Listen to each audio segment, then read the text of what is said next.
He is being loved by everybody in the wedding segment for choreographing the top weddings, and he is the Chomeshwari personality, Terence Lewis. Tell us your story. I come from a very low middle class family, and I'm the eighth kid of my parents, and I lived in a chole in Mumbai, in Andheri. We're 1.4 billion people in this country, and we have 7 classical dance forms. We are the country that dances the most. You also deal with the industry. Correct. That is the planners, the Correct. event companies. Yeah. Everything is catered to please the client. Okay? So true. But little do they realize that if you're going to have a show, Yeah. it needs to be also artist, friendly. So people who come to us can definitely get cheaper options, right? But they know that they come to us, we can handle any crisis that can possibly go wrong. So wedding is at one time where you kind of show off. It's like buying a Ferrari and saying, I have a Ferrari. Yeah. So wedding is that Ferrari. Yeah.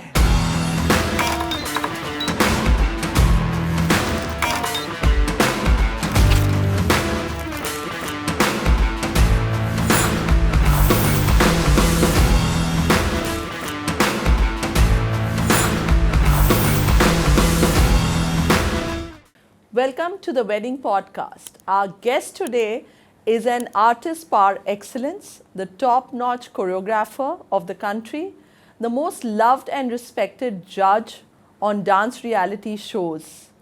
He is being loved by everybody in the wedding segment for choreographing the top weddings as well as for Bollywood and reality shows. His style is unique. He's extremely astute with his judging skills, and we have with us the Chomeshwari personality, Mr. Terence Lewis. Thank you. Thank you so much for the lovely introduction. Thank you so much for coming on the show. It's a pleasure, and I'm part of this industry, so it feels like I'm just going to share things that I've had in the last 25 years, being a part of this industry. How did this journey start for you, Terence? Tell us your story. I was basically inclined towards the performing arts right from school and college. And I come from a very low middle class family, and I'm the 8th kid of my parents, and I lived in a chole in Mumbai, in Andheri, West. And it just so happened that I was both academically brilliant and I was also interested in extracurricular activities. So what happened was, when I was in college, I got an offer to teach dance, and I had never learned dance because, in those days there were no classes for music, singing and art. You just had you had a flair for it, you tried it, and then, those You who had could, this natural the talent. natural, more organically driven. So there was no schooling in those arts, performing arts, like how it is right now. But people knew me as a kid who would perform, who would sing, who would dance, who would take part in debates. So in that sense, I was very well known, and that's how I started teaching dance accidentally. And then I was doing that to earn some pocket money to pay for my college fees. And then by the end of the college, I'd finished my hotel management degree. Then I had done my psychosocial major. And somehow I felt that, I was doing really well going house to house teaching dance. And that is something that a chance that I took. And I said, let me, put all my energies. You realized that's your calling. Yes, I realized I was enjoying it very much. And I thought, let's make this more professional and, open my own institute. Of course, it didn't go, it was not a bed of roses. It was absolutely neurotic because it didn't work and things went left, right, haywire. You had to struggle a bit. Yeah. But it was great fun because I was doing what I love. I'm sure the struggles are plenty. I mean, the narrative sounds like a flaw, but it's never like that. Yeah, but the beauty of this is that if you love something, nothing seems difficult, nothing seems like a struggle. More than that, if you love something and if you keep your expectations low from others or from life, or if you are not too demanding, I've worked hard, I deserve it. Yeah. This kind of entitlement, fortunately, was not there with me. I was like, yeah, I may work hard and it'll take a long time. And so it did take a long time. That's why I say, it took 20 years to be an overnight success. And it's kind of a paradox in its own self. So, yeah, it was a long journey, but it was a happy journey. There was a lot of struggle, a lot of time, roadblocks, and you have to go sideways and dodge the bullets and, but that's life and it's amazing and you just enjoy the ride. So, this whole journey that you had, I mean, when did weddings occur to you? I mean, when was it like a by default thing or? No. Honestly, I started with corporates, from Whiscraft to, all the leading, event companies were all hiring me, and I was the new kid on the block. And I had a lovely company, and I was doing conceptualized acts tailor-made for corporates, because there was the Bollywood side, which was okay, a star is there, and back it up, which is great, which is a no-brainer. You just do the hook steps and choreograph them and make them look glamorous, and that's about it. But in corporate gigs, we had to do a lot of, research, curation, tailor-make it. Music could not be Bollywood, it had to be international music. The dancing had to be international, and fortunately I had, trained in jazz and contemporary, so it kind of really worked for me. And the aesthetics were to be very different. The good part was it paid you premium price, but the work was so much more. So, of course, I kind of always like challenges. You got to travel a lot with that. Yes, absolutely. So that was one journey. And then after I came onto television and people recognized me, they started asking me to perform at weddings. Then that happened, which was great, because it was like, I love performing, so it was great to perform in weddings. And then there was a call which was like, okay, can you also design the wedding? So it started going to design. Oh, design really? in the I sense, didn't know that part at all. Yeah, design means not like interior design, but the stage design. But the stage design and work the whole experience. So curating the wedding experience for that day, from the Sangeet to the bridal entry to the Varmala to the Mehndi. So then I started getting involved with a lot of agencies that were a big part, especially the Delhi circuit was big, in the wedding sector, and they needed somebody who would be hands-on. So I have a lovely team. I have Maruk Damasi, who's been with me for 25 years. So we understood the market, and we had a team of choreographers under that, and we had assistants who knew their job, and then we had teachers who were anyways working with me to help with the Sangeet sector. And then we had people who are Punjabis, and we know that we need to send a Punjabi boy and girl who would understand their language and lingo. If it's a Gujarati couple, then we would send Gujarati speaking, instructors and trainers. So that just helps in, That's so language. Interesting what you said about the different cultures. Because if you see, Sangeet actually is a very North Indian phenomenon. It started with the Punjabi culture, and it's at the most Marwaris and Gujaratis who do it. But now that we see, everybody wants that Sangeet. As recent as my nephew got married, and we had a Sangeet, and we are Christians. But we wanted to have a Sangeet because it was fun. Everybody wanted to dance, and it was great fun. I think the journey is a lot more interesting and fun, because the rehearsals and the getting to know and all coming together to practice, that's a lot more fun. Absolutely. How involved are you? Do you get the time to... So what I do is I have the initial meeting with the client, and depending on the budget. So if it is a very small budget, then it doesn't work out, because it is not worth my time. Not just my time, but also my team's time. But if it's a good budget, a reasonable budget, where the scale is big, where they want something not just आओ dance karo nikal jao, where they want us to creatively come be involved in the staging, with the background dancers, with the props, with the entry of the couple, where they want it to be significantly different from a regular Sangeet. Regular Sangeet, you hire a choreographer and say, beta aaja, sikha do, aur jao. Whereas and in us, some graphics on behind, and and it goes on. But where here we kind of design the whole Sangeet. We make a story, or we can probably add an anchor who would make the whole experience lively and fun. So there is one aspect of the final product, of also the teaching aspect as to what songs to choose.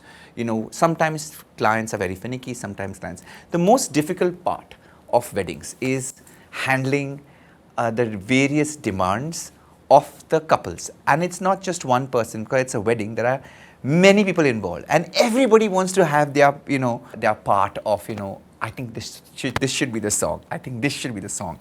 So the biggest challenge that we realize in doing weddings is that we have to have instructors, and our mindset has to be super flexible. They'll come 2 days before the Sangeet, and they'll say, "Mujhe gaana maza nahi aa raha."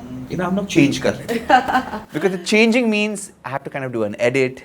So you can't say, nahi, मैं नहीं करूँगा. You can't have attitude. So if you have attitude, you're not for this industry. I totally relate to this, because as a planner, I realize flexibility, compassion.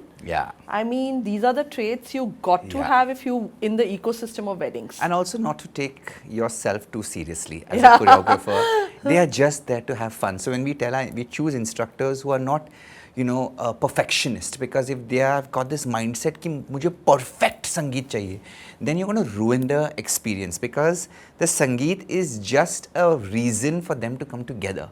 You have to understand the mindset of people, why they have a Sangeet. It's not the Sangeet, it's not the final product. It's the process of them coming, sharing time, doing, chit-chatting. It's a way to get to know each other and to also build in that bond. So you can try to encourage them and motivate them, but you cannot push them beyond a point. I think that's so interesting what you're saying, Terence, because our audience as well as rest of the industry would think the other way around. They would think that a choreographer wants to make it so perfect, make it look like an award function, and make it look like larger than life, the grandeur and the works. But it's so interesting what you said, because I like for my weddings to have that kind of a mindset, because that's so important. You don't need to make it the most perfect, it's not an award function. And the mistakes are fun, because they're going to watch that video and say, "Arey, yahan par galti ho gayi. Arey, yahan par maine mistake kiya." That's so true. We realized long ago that the idea of choreographing Sangeets, we cannot become anal, we cannot become crazy about, oh, it has to be perfect. Like how I would work very hard for my stage performance to look in a certain way, but then I'm supposed to give a near perfect performance, right? Because that's the image that is created. It's a family Sangeet. Families are normal people. They're not dancers. They do not have that kind of discipline. They're coming with extreme nervousness. Some of them have stage fear. Absolutely. Many of them are dancing for the first time. Many feel awkward. Imagine it's your weakness has to be now put on stage. How are you going to feel about it? So that's why we tell instructors also, we don't need to tell them, but they know. Be extremely motivating, be extremely encouraging. Discipline only if they are getting scattered and they are not doing the rehearsal. And they are all the time only joking around, then you just have to tell them, bhai, thoda kar lo abhi, ek rehearsal. And the best part is we treat them like children, literally like children. How lovely is that? So we dekho, aapko na, we can create this, they always have some drinking session also along with it, right? Because they want to loosen up and relax. So says, next round only after 2-3 rehearsals. A few more shots. A little bit more. So you have to kind of become easy with them. That's so lovely, and that's a great tip for all the new choreographers joining our industry. It's coming from the master. Don't try to make it an award function, please. And then there are some families, especially Gujarati families, are very particular. They're very particular. They're good dancers also. They're good dancers because their kids also learn dancing. In fact, one of the girls who performed, I remember this wedding some years ago. She was she came from a very well-to-do diamond merchant family, but she was an incredible dancer. Even the husband was an incredible dancer, going to be husband. So we had a great time, and they wanted it to be picture perfect. The sister also knew how to dance, so we had a blast. Then we upped the game, and we were very serious. And fortunately, the Gujarati uncle who was holding the whole fort was also very particular. कि ये time पे आपको आना है, and he was very strict, so we were very lucky. So sometimes you get lucky. Maybe because it was you. No, not because of me. I think they were very gung-ho about the whole wedding. कि संगीत इतना मतलब दिखना चाहिए, video में अच्छा आना चाहिए. And then there are certain families that are like, नहीं यार, enjoy करेंगे हम, So it's different mentalities. You have to understand कि ये family कैसी है. It's families. You got to know the pulse of the family. You got to understand the near and dear ones who are really going to be involved. And that's right. I mean, it kind of applies not only to the choreography, but every aspect of a wedding. And most difficult part is when you get people who change every minute. Like, you can always make changes. So already I get into discussions. Me and Maruk will figure out, okay, these are the songs. We give them a list of songs which will look nice. And they say, okay, you have suggestions, tell us. So then we incorporate everything. And we set the choreography. Setting the choreography also takes time because you can't make it very difficult. It has to be easy. Everybody can learn. So, it's easy. But even that takes a little bit of thought process. कि क्या अलग कर सकते हैं? अगर prop है तो क्या कर सकते हैं? Especially if it's a couple, the main couple, then you have to design it. थोड़ा level has to be better than the rest. तो उनके लिए थोड़ा एक level up करने के लिए we have to choreograph that around. And suddenly one night before they'll say, ये song नहीं करेंगे. Change करना. Change. Which is perfectly fine because my worry is that concern, and sometimes my team calls me and says, they're changing the song. I said, okay, do it, don't bother. Just do what they want. My thought in my head is like, अगर ये मेरे साथ होता, अगर one day before the song change, I would have gone crazy even though I'm a dancer. I'd be like, how can I, do my best?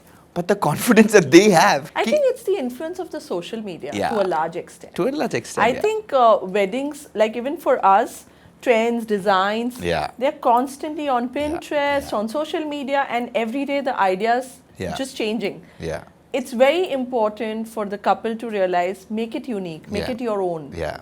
Own the story. And it doesn't matter what the choreography of the song is. It's about how are you going to enjoy that day. So I tell my choreographers also, saying, ask them to relax and really enjoy. Do not worry. Because you can't be worrying so much on your wedding day or on your Sangeet day. You have to be the happiest. You've spent too much money to be worried now. That's my always. So you've spent too much money to be worried. Yeah. Just enjoy, have fun. True. That's and true. Hopefully this is the only wedding that you do. Okay. Have you had any where you choreographed twice? Yes. Yeah? And was it as big and grand? Bigger. Oh, really? As had to be. And do you get a lot of requests internationally, like where you're actually coaching them or choreographing it through video? Yes, absolutely. So right now the model is we do 5 sessions online. Because the families are in different places. Dubai, then South Africa, then somebody is in London, somebody is in America. Okay, so then we have to kind of match times and it's very difficult. So then we kind of, don't do a together class. We send a module for the choreography, then we do it online also. So there are these things. So and depending on that, then the cost increases or whatever it is. And then sometimes we send, suppose it's a Delhi family, it's probably 5 days before, they will all be there. Yeah. So then for 5 days, the instructor is there morning to evening. His job is morning to evening. Sometimes all he's doing is waiting for the families to turn up. But that's it. So that's why we have to pay all these choreographers and instructors, not for the choreography. It's for their time. It's for the time and the patience. True. Because if they had to do a choreography with me, it would be 3-4 hours limited, done, over.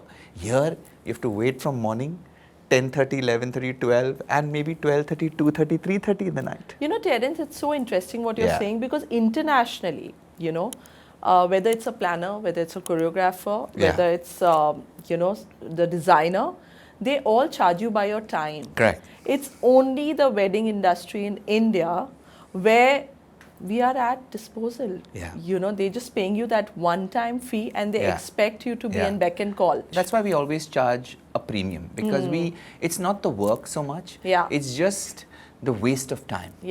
And at the the opportunity same time, lost that with other businesses. Because what happens is, at least if you are doing one job, like you can do 3 or 4 jobs, but because we do not know which family will come, when the other family will come, when they will sit, then even when they come, they want to eat, drink, chit chat, then the mood will come, then they will say, abhi dance karenge. So by the time it's 1:32 in the night. So, it's just very erratic. And, sometimes you have to kind of just clamp it down and say, this is going too far. And then you got to tell one sensible person in the family is always there, say, chalo, please do it and finish it off.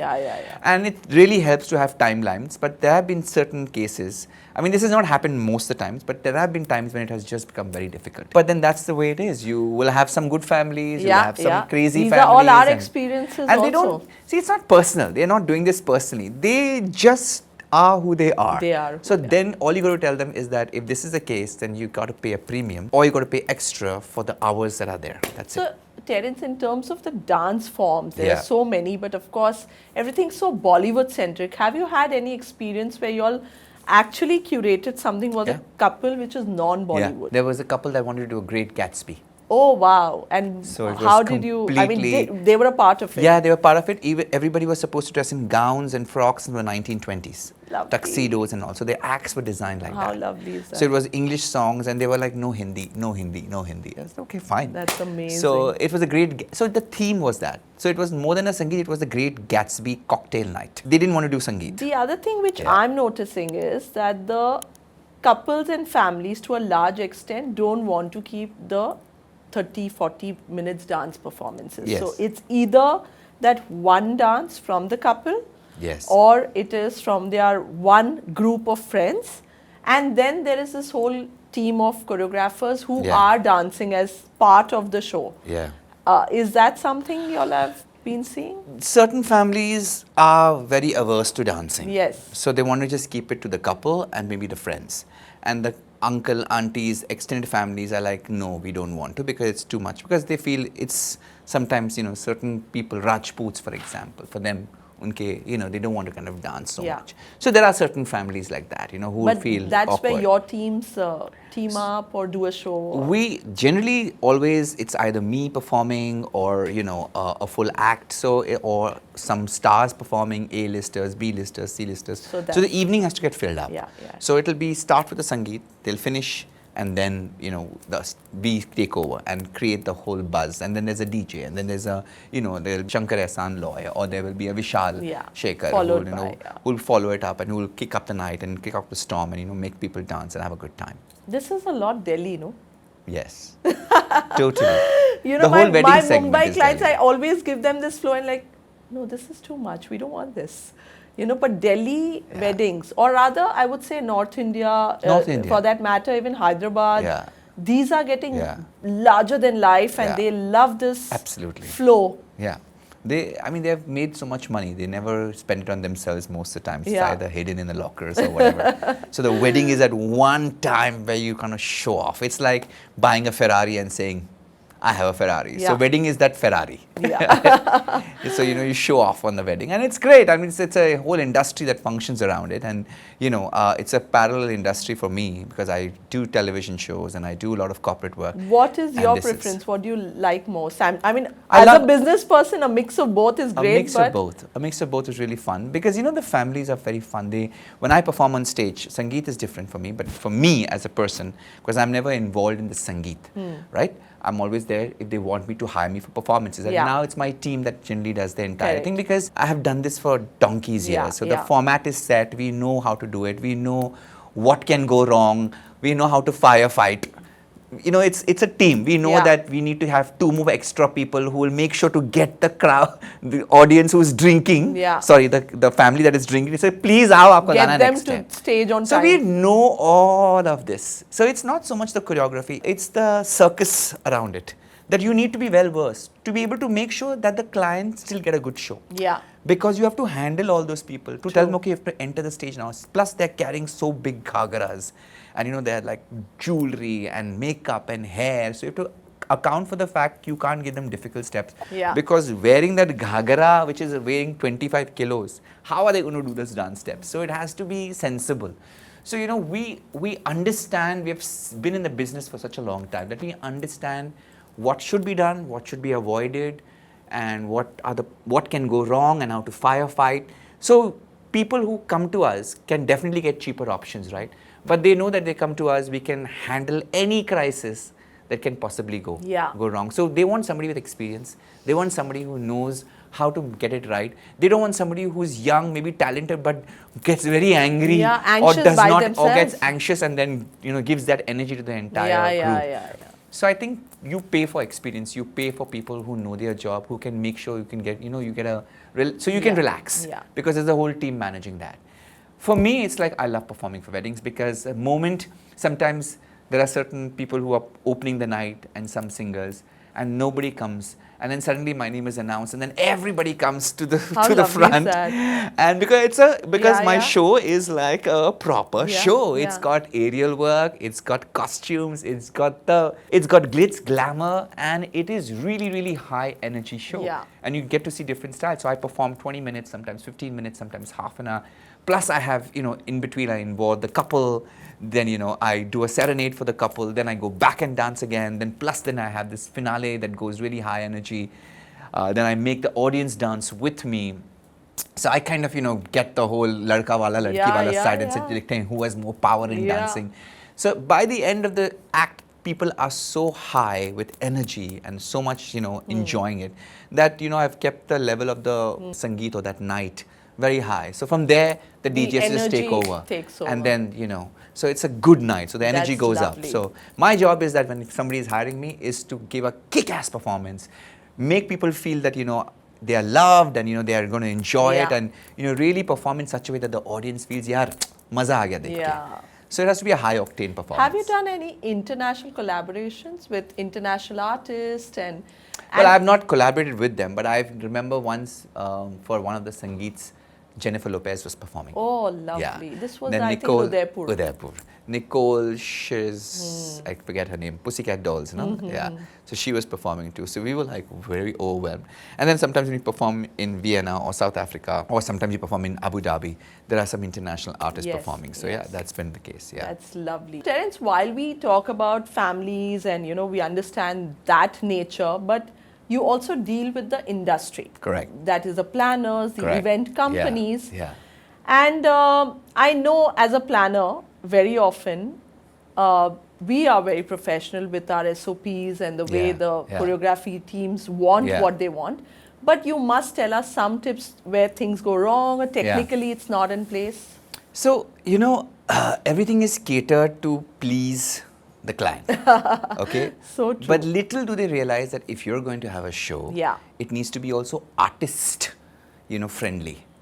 And if you're going to call me, I'm going to come with a lot of props and elements. Plus, if I'm doing a wedding or the Sangeet where the couple's entry is happening, so I need to present them with some kind of prop or some kind of thing. And it's going to be a heavy prop. How are we going to get that on stage? Unless there's a ramp for the stage backstage.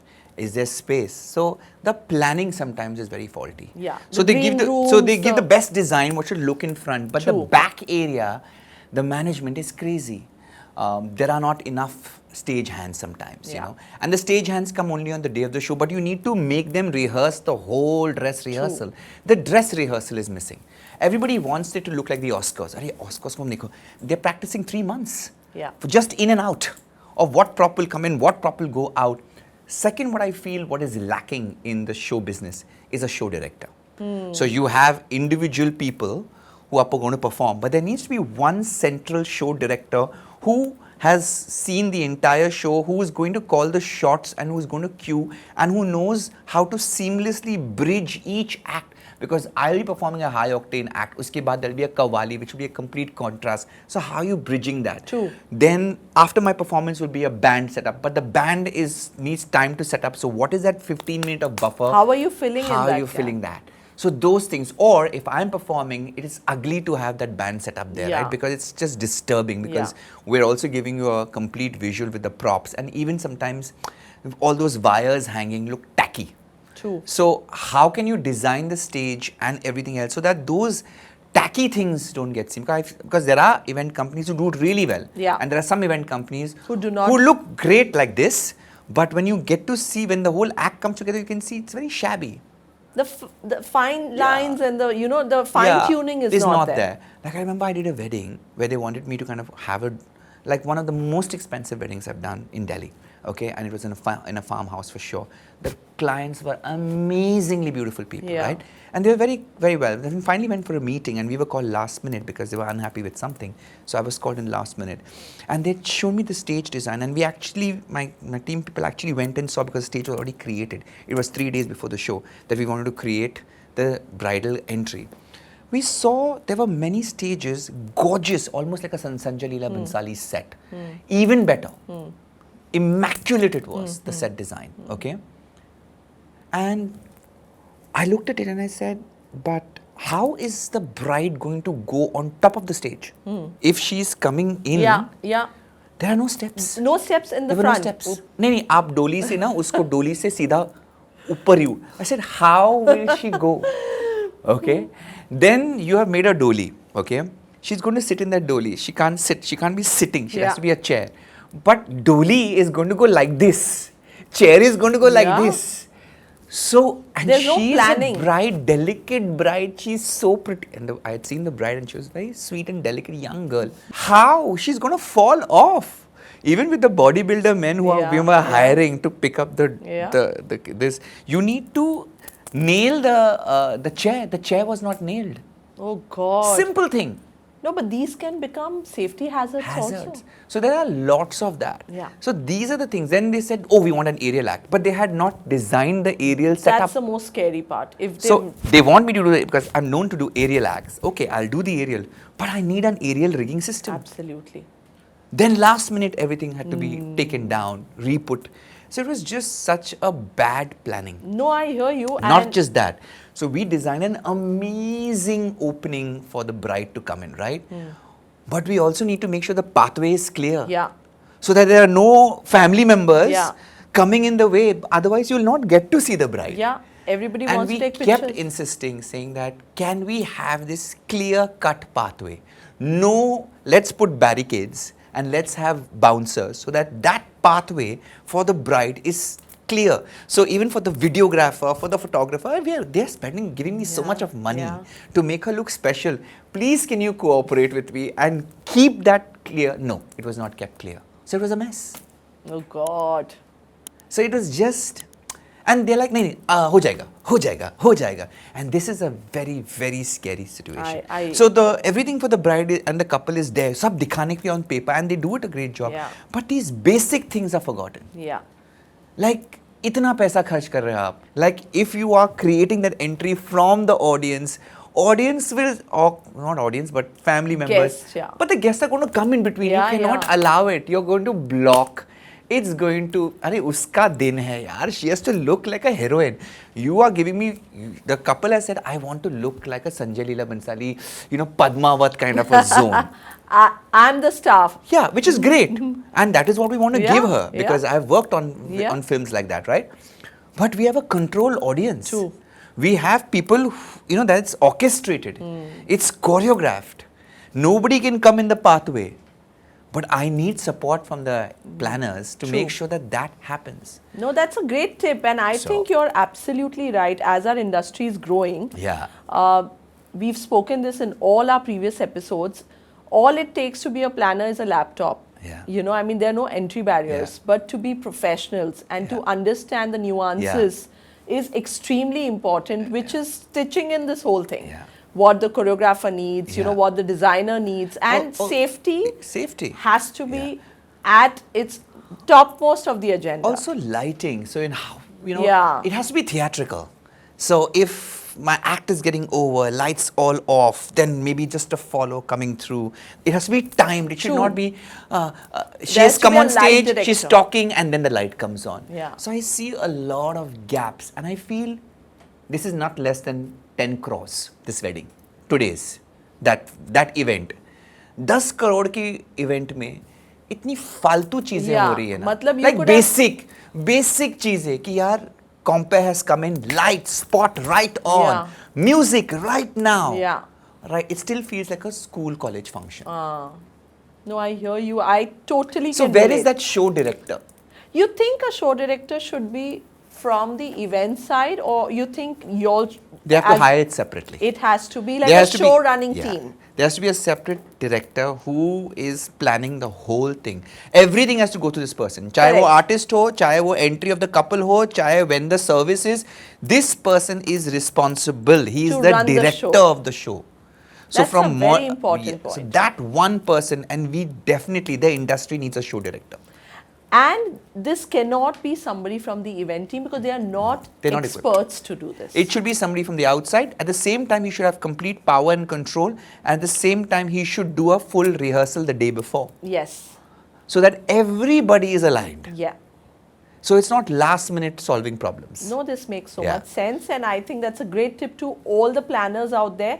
Have a professional show running team, especially when you're doing these large and really large weddings. Sometimes as a planning team, you probably are used to doing a certain number wedding, but when you get your big break, go all out, guys. Yeah. In terms of dance forms, tell us a little bit about what are the different forms, and how does we all know about jazz and Bollywood style and freestyle, but how does this really work? I mean, this is not so wedding related, but a great knowledge for our audience. It depends. Sometimes we also choreograph, waltzes, which are very simple for a couple to do. A certain amount of couple dancing really helps, because that creates a nice mood.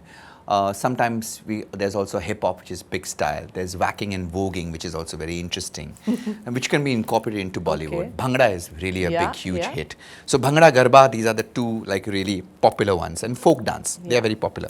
But you can fuse it with whacking and voguing.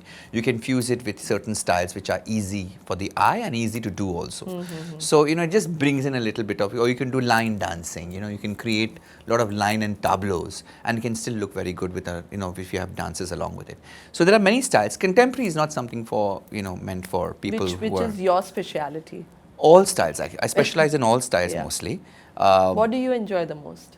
Performing, I enjoy contemporary hip hop and tango, salsa, and full on Bollywood, like full on Bollywood, you know. But even that Bollywood, I make sure that, you know, it's high energy, high end, and I mix Bollywood with hip hop, so it becomes Bolly hop.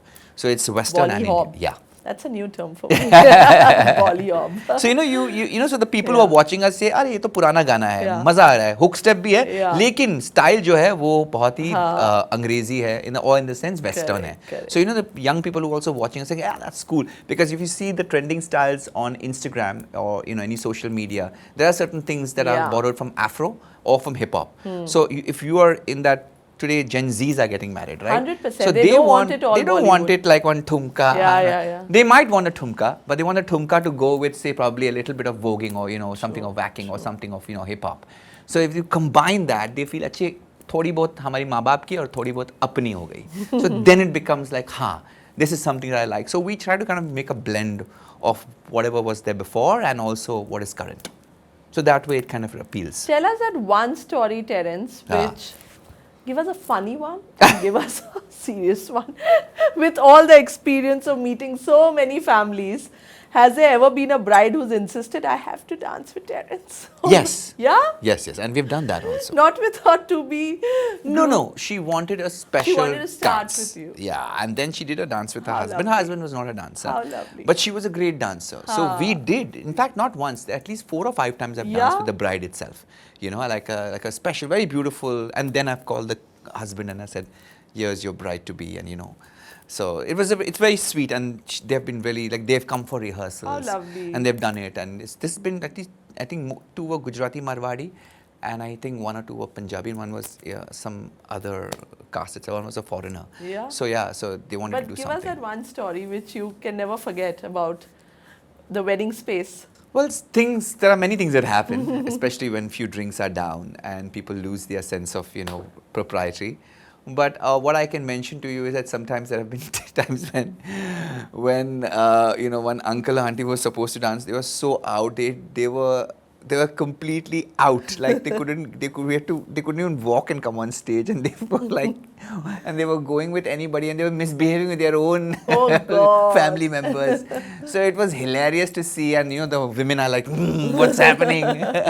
But you know, people are so out of their minds sometimes, and everybody's having a good time. So there have been times when we have noticed certain things that were like really funny. But I know it's I feel मैं अपनी ही family को देख रहा हूँ. You might think it's a family thing. And one uncle will, you know, one fufa will get very angry. So when we see all this, ये हमारे family में होता है, कुछ अलग नहीं है. चाहे आप कितने भी, you know, वर्ग के इंसान हो, whether you're economically, you know, very high or low, the situation of a family where one fufa will get angry, somebody will get drunk, somebody will, you know, hit upon you and things like that. It's all the time. It's there everywhere, across classes, across, you know, masses. So I agree with you. I think it's all good, and it's all good to take with a pinch of salt. You got to know your boundaries. You got to know what's clear. You're here for work, and you just go and do that, and you're not here to, you know, you've got to also realize that they're in a good mood, so you just can't take anybody seriously.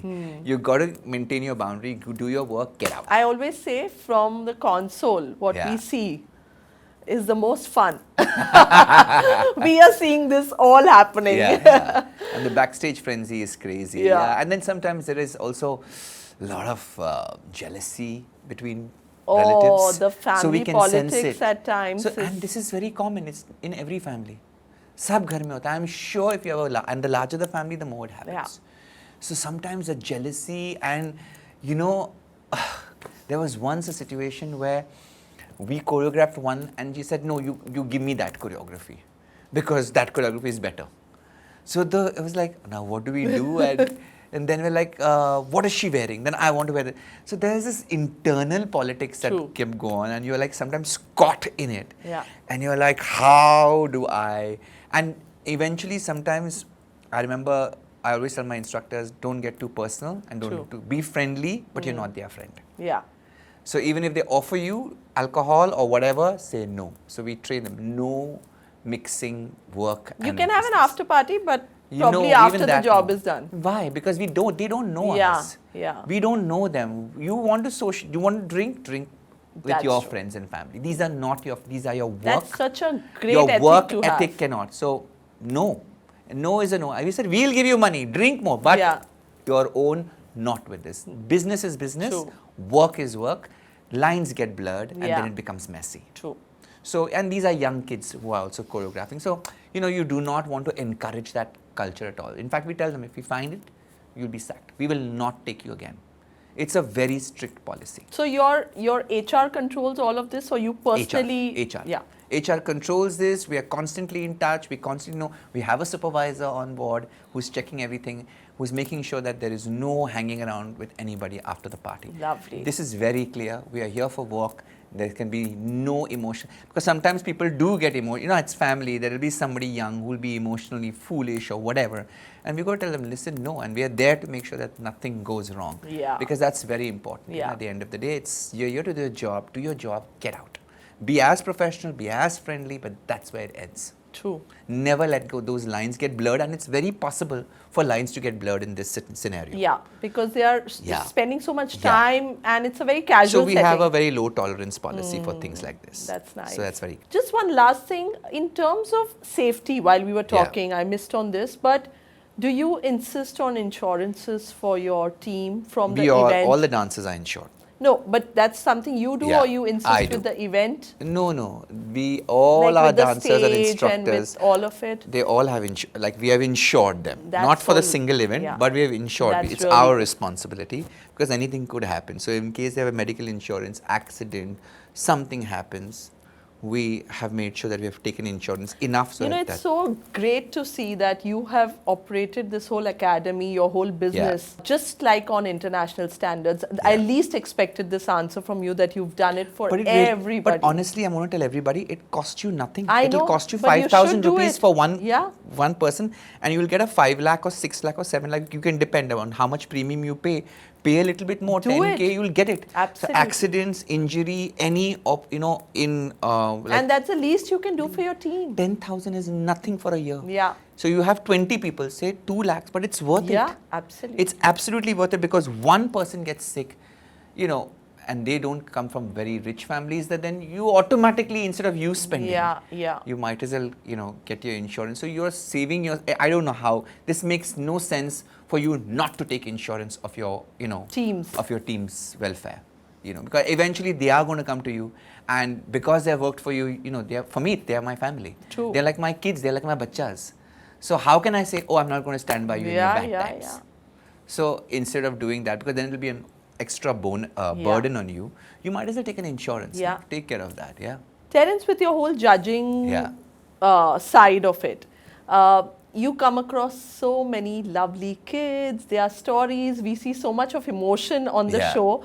Tell us something, how does this journey make you feel? I mean, something that you feel has been the most prominent part of this journey. Honestly, we're 1.4 billion people in this country, and we have 7 classical dance forms. We are the country that dances the most. And let me tell you also, having trained and teaching abroad also and doing shows abroad, we are the only country where men dance more than women. That's so lovely. In most countries, only women dance. Men will never come out. Yeah, is that like a stats? Yeah. Nowhere but except India, where men dance more than the women. Like men are okay to dance. Yeah. So in this sense, I would just say that in so many ways, and that people are so hungry to really prove themselves, especially in the dance reality show space. Kids, boys, girls, they're so hungry to prove themselves. And the hard work that they put in, the hard work with the hope that they will be, recognized for their work. Yeah. So I feel very honored and very privileged that I'm a part of television shows for the last 15 years. And every time I'm a part of a reality show, I feel it's my first. How because lovely. And I remember just 2-3 people came the other day who were from another reality show of mine, judges, and they said, Terence, how do you have this kind of energy? I said, how can I not? Look at the kids. They're so genuine, they're so honest, and I'm taken in. Yeah. I'm genuinely taken in by their talent. Half the time I'm almost internally crying when they share their stories of their, hard work. I try to control myself by not trying to show myself emotionally. But really, I go home feeling so charged and so motivated. When I shoot on Mondays, every Monday we shoot for a Saturday, Sunday episode. My manager is here, she knows I'm high. I'm high with the amount of talent that I've seen and the kind of hard work and the kind of creativity that is there. I'm very, very fortunate, and I thank God every day that I have been given this position to sit there, to appreciate and of course critique them, and I feel very blessed. But you know, I think people reciprocate as much. I think you're the most loved one. We can see that. And it's so lovely what you're saying, because you touch so many lives, you know. Yeah, you're really blessed to be able to do that. Our show is very inspiring. I don't know about myself that I'm inspiring others, but the way the kids are, their hard work, the choreographers that work on the show, the team that works on the show, I have been like I know this journey when I started Dance India Dance, when I was part of it. I was choreographing those kids. I know that I have not gone to my house itself. I've stayed in the studio itself, rehearsing with my kids day in and day out. So I know that behind every single journey, every single dancer, so much hard work. Amount of hard work to give content on Saturday, Sunday, so that the show looks good, something new. Unlike a singing show. Singing show, you can just sing, and all you got to do is mimic the original artist. Mohammad Rafi sang like this, sing it like him. But in a dancing show, you have to do better than what somebody did before. Yeah. And this benchmark is just raised for everybody. And it's physical. Singing you get tired. Singing is you sit and you sing. You work, you exercise your vocal cords 1-2 hours. You can't do more than 1 or 2 hours singing. Dancing, if you do it from at least 7 to 8 hours. Can you imagine the physical trauma that the body goes through? Week after week. Plus, it's not about matching to a singer's voice. Here it's, you have to kind of come up with creative ideas. Think new, think out of the box. Okay, show me, you have done already this, show me something else. So the demand on the dancers, I really genuinely feel that the dancing shows, the team is the hardest working team. And I feel, of course they're getting their due, but I feel it's not enough. Because the work put in by the dancers and the choreographers is just tremendous. I'm just glad that I'm right now sitting and just critiquing them, just, you know, appreciating them. But you can't take away from the fact that this is the hardest working industry. That's so true. What's next for Terence Lewis now? I believe whatever God is willing to give me. I have always, I've always been very, I've been God's favorite child in a certain way. I just have left it to His hands. Like till now, everything has just happened so organically. Films happened organically. Television happened organically. Everything just fell into place at the right time. In the meanwhile, I do my thing. In the meanwhile, till something exciting comes along, I will continue to do whatever is in front of me and whatever is needed to be done. But if there are, I'm keeping my eyes and heart and mind open to something new, something where I can grow, something which can be impactful. Just like how my TV shows is impactful, I hope I can be a part of something which really is impactful and which can really challenge me also. 100% it will be. Looking forward to that journey. We are looking forward to. Thank you so much. Thank you. Thank you so much for being on the show and inspiring our audience and the newcomers in the industry. All the inputs that you've given are so helpful and so important. Thank you so much. Pleasure. And I just want to say thank you to the industry that has supported me and my company for so many years. We're very honored to share our memories and our stories with you. Thank you for watching this episode. Please make sure to like, share and subscribe to the Wedding Podcast, and don't forget to press the bell icon.